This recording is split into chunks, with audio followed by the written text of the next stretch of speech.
Well, I got a random day off from work, so let's go ahead and get some stuff done.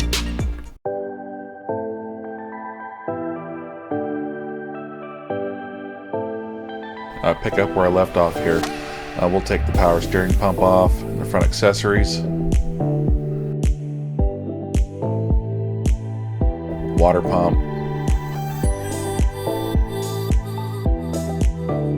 of course I make a mess. Then I'll take the distributor out.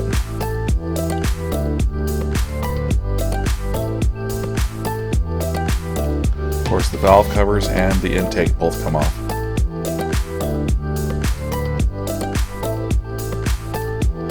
Now I'm going to go ahead and disassemble the complete valve train here. It just makes it a lot easier when putting everything back together. So I use these trays, are great.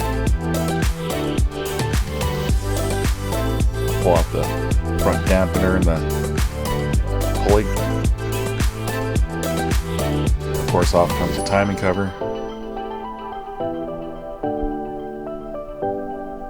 And then finally the timing chain, which mine was loose. Finally, I'll pull the cam out.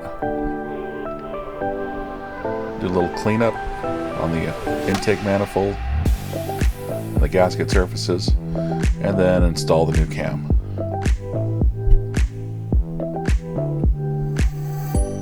Spins nice and smooth.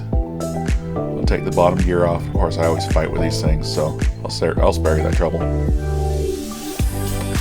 So I ran out of time, so here's my next working day on Saturday.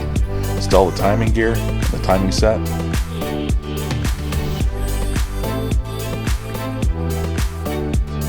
Always use a torque wrench and Loctite. Put the lifters in the bores.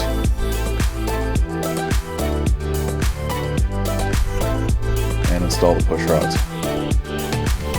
I did a valve adjustment here. I then primed it. And then installed the intake and the thermostat housing. Of course, then it happened. It started raining. Again. But not for very long though, just enough to get everything wet. But by that point, Daisy had about enough of me working and wanted me to play. So that concludes this video. Like if you like it, dislike if you thought it sucked, and as always, have a good one.